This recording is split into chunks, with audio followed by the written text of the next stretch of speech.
বিসমিল্লাহির রহমানির রহিম। আসসালামু আলাইকুম, সবাই কেমন আছেন? আশা করি সবাই ভালোই আছেন। আজকে আমি পুঁই শাক রান্না করব। তার জন্য এখানে পুঁই শাকটা ভালো করে কেটে ধুয়ে নিয়েছি সুন্দরভাবে। তারপরে এই তো কড়াইতে দিয়ে দিয়েছি। এখন একটু লবণ দিয়ে দিয়েছি। এটাকে ঢাকনা দিয়ে ঢেকে দিব, কারণ পুঁই শাক কাঁচাতে অনেক বেশি লাগে। তারপরে এটাকে ভালো করে সিদ্ধ করে নিব আর কি। তো সিদ্ধর জন্য আমি কড়াইতে দিয়ে দিয়েছিলাম। তো অনেক পানি বের হয়েছে পুঁই শাক থেকে। তো এটা ভালো করে আগে সিদ্ধ করে নিব।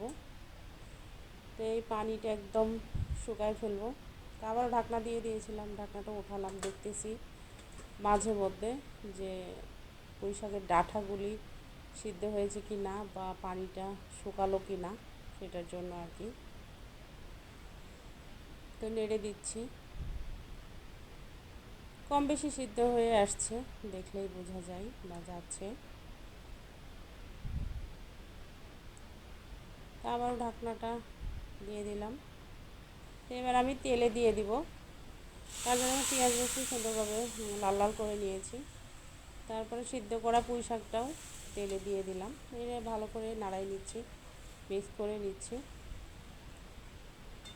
তো গায়ে মাখা করেই রাখবো আর কি।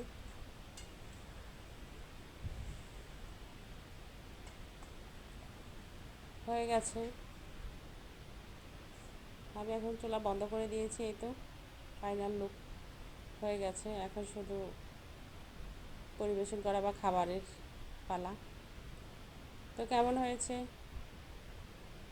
সবাই কমেন্ট করে জানাবেন। আল্লাহ হাফেজ।